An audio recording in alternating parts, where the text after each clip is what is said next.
حضرت بلال حبشی رضی اللہ عنہ کا اسلام اور مصائب۔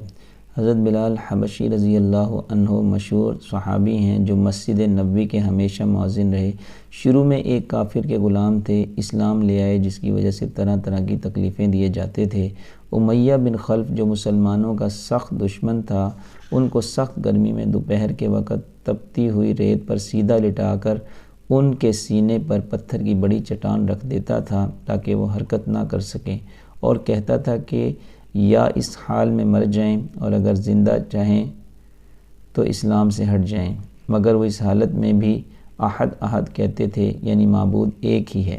رات کو زنجیروں میں باندھ کر کوڑے لگائے جاتے اور اگلے دن ان زخموں کو گرم زمین پر ڈال کر اور زیادہ زخمی کیا جاتا تاکہ بے قرار ہو کر اسلام سے پھر جاویں یا تڑپ تڑپ کر مر جائیں۔ عذاب دینے والے اکتا جاتے، کبھی ابو جہل کا نمبر آتا، کبھی امیہ بن خلف کا، کبھی اوروں کا، اور ہر شخص اس کی کوشش کرتا کہ تکلیف دینے میں زور ختم کر دے۔ حضرت ابو بکر صدیق رضی اللہ عنہ نے اس حالت میں دیکھا تو ان کو خرید کر آزاد فرمایا۔ فائدے میں شیخ الحدیث رحمۃ اللہ لکھتے ہیں، چونکہ عرب کے بت پرست اپنے بتوں کو بھی معبود کہتے تھے، اس لیے ان کے مقابلہ میں اسلام کی تعلیم توحید کی تھی، جس کی وجہ سے حضرت بلال رضی اللہ عنہ کی زبان پر ایک ہی ایک کا ورد تھا۔ یہ تعلق اور عشق کی بات ہے۔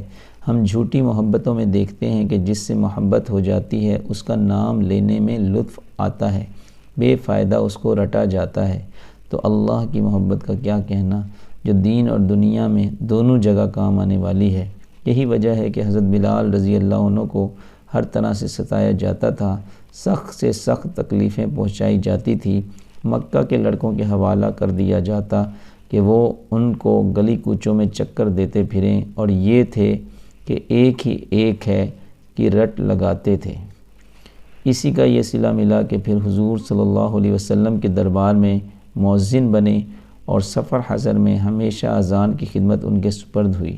حضور صلی اللہ علیہ وسلم کے وصال کے بعد مدینہ طیبہ میں رہنا اور حضور صلی اللہ علیہ وسلم کی جگہ کو خالی دیکھنا مشکل ہو گیا، اس لیے ارادہ کیا کہ اپنی زندگی کے دن ہیں جہاد میں گزار دوں، اس لیے جہاد میں شرکت کی نیت سے چل دیے۔ ایک عرصہ تک مدینہ منورہ لوٹ کر نہیں آئے۔ ایک مرتبہ حضور صلی اللہ علیہ وسلم کی خواب میں زیارت کی۔ حضور صلی اللہ علیہ وسلم نے فرمایا، بلال یہ کیا ظلم ہے، ہمارے پاس کبھی نہیں آتے، تو آنکھ کھلنے پر مدینہ طیبہ حاضر ہوئے۔ حضرت حسن رضی اللہ عنہ، حسین رضی اللہ عنہ نے اذان کی فرمائش کی۔ لاڈلوں کی فرمائش ایسی نہیں تھی کہ انکار کی گنجائش ہوتی۔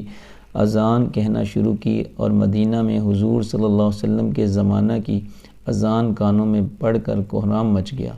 عورتیں تک روتی ہوئی گھر سے نکل پڑیں۔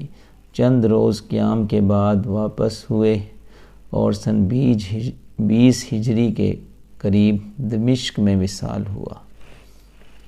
بس بھئی اللہ تعالیٰ سے دعا ہے، اللہ تعالیٰ ہمیں اپنے پیارے حبیب صلی اللہ علیہ وسلم اور صحابہ کرام رضی اللہ اجمعین کی سچی پیروی اور اتباع کرنے کی توفیق عطا فرمائے۔ آمین ثم آمین۔ جزاکم اللہ خیرہ۔